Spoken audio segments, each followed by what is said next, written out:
Hi guys, welcome back to another Matchbox Garage video. I'm Rob and today I shall be attempting to take this Woosh-N-Push. Yeah, the Woosh-N-Push from shabby to shiny. This one, well, you can see that it's been overpainted. I don't know what paint has been used, possibly nail varnish, but it's kind of like a greyish colour. I don't know, do women paint their nails this kind of grey? So who knows what kind of paint it is, and it's roughly painted. There's of course a lot of that yellow original paint coming through, so we need to both remove the overpaint, the underpaint, and think of a new colour and new theme to this car. I've got quite a few of these, and hey, I've got a couple in really good condition. This one of course, you know, it needs a little bit of help, and I've never really had, I guess, any interest to do it, but having done so many different castings, you know, I think some of these ones that perhaps I've never considered before are now being considered. But anyway, we'll drill down the centre of the post, then remove the flange. There is two on this car, and tap both holes. Please do remember to lubricate your piece. You do not want to snap it. But yeah, this is the little car. It actually rolls really well. But yeah, underneath she reads Matchbox Superfast Woosh-N-Push, number 58, made in England, 1972. Nearly 50 years old, this one. You know, it's December now. Can you believe it's going to be 2021 just next month? This year has gone so fast. It's scary. The older I get, the faster it gets. But anyway, the little engine there, or the motor, is falling out the back. Quite nicely detailed, actually. I'm wondering whether the same engine is used for other castings. Most likely the Volkswagens. But yeah, the wheel set there, that will go into the spare box, and a replacement set will be going back on today. The interior here in red, that's not going to work for us today. We'll paint that up. That's got some overpaint on it as well, and to be honest, we don't get that off, and it's certainly not visible in the final result. But for now, let's concentrate on removing the paint from this casting, throwing it into the old foot-long hot dog jar, covering in boiling water, and then in comes a tablespoon of caustic soda.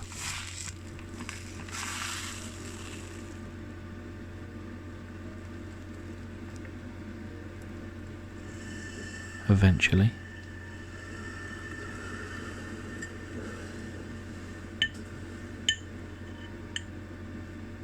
And then cleaning off the spoon there. Actually, I can't remember who mentioned, but it may have been Brian Artillery. He's a very knowledgeable chap, and I think it was him in a couple of videos ago where I had either a yellow or an orange car, and mentioned that, you know, it was a real pig for the paint to come off, and yeah, certainly today we had that again. As you can see, not a lot going on in there, and I did leave it for some time, and well, you'll see shortly. But yeah, cleaning up the plastic parts here. I thought I'd throw the base in. It had to like this kind of, I didn't know whether it was dirt or grime or something, but ultimately the metal just needed a good old polish. As you can see, quite darkened. And I'll start with the Dremel Micro and the steel wire attachment, just to try and take off this layer of crud before I start polishing it.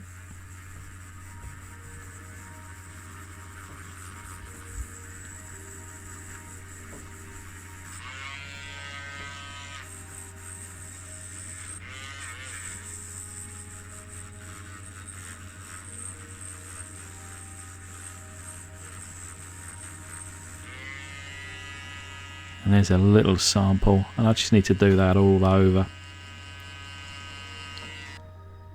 Plus as well, bringing out the polish, and look at that, quite a difference from the before and after. Took quite a while actually, but I think it was worth the effort. At the same time, it allowed the casting to try and do its business.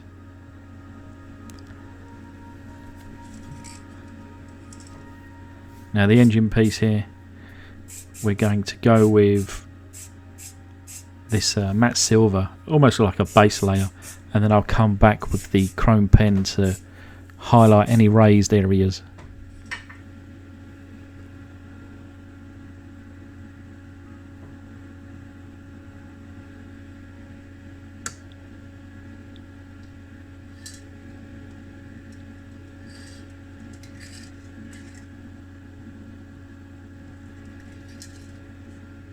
And then we're also going to put a black coat on the interior.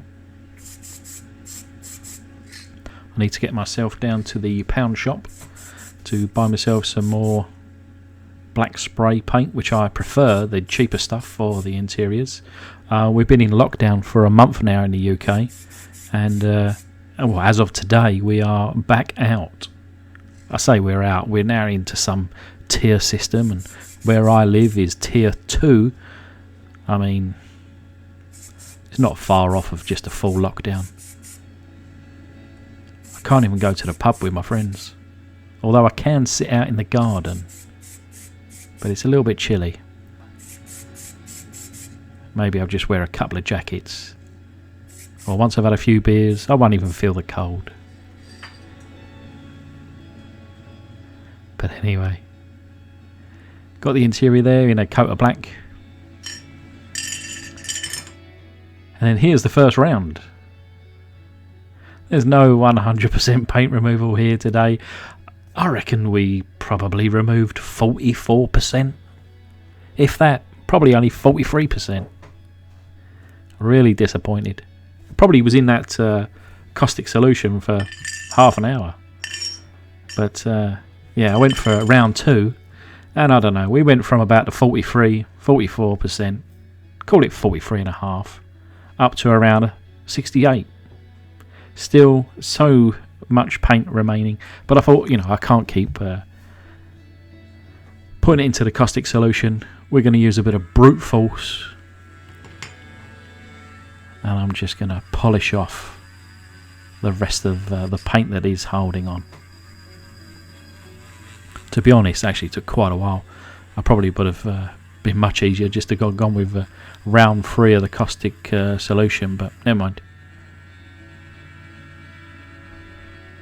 About half an hour later, and we grab the black primer again. Looks quite good in polished.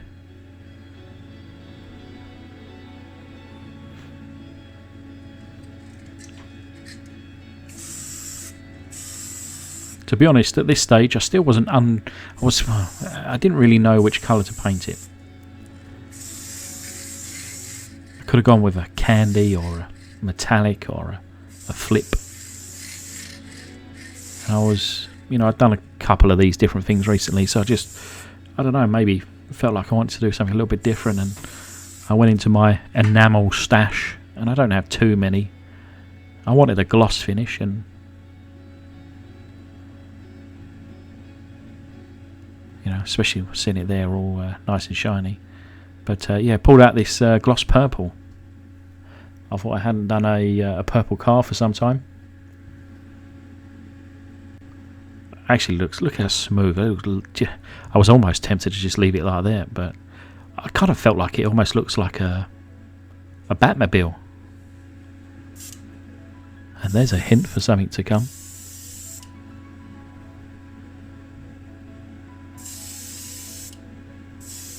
But yeah, with the purple enamel, I'll show you the first run over.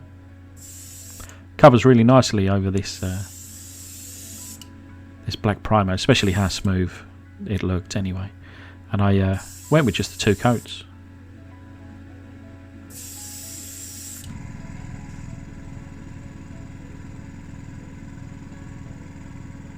And there's the first. I'll give it a few minutes before laying up the second. But it's now the following day. It's been 24 hours. The base there, looking good. Little set of wheels. On the front there, you can see just about the grille. I put some Known oil and scraped back the kind of raised edges to make them look pretty good. Like I say, I've chromed the raised edges on that engine. Just the black interior there. And this is really nice, real shiny. Would you believe it's still, even after 24 hours cure time, still a little bit tacky. But, you know, if I'm careful, it'll be alright. But there, that's what she looked like. And this is the result.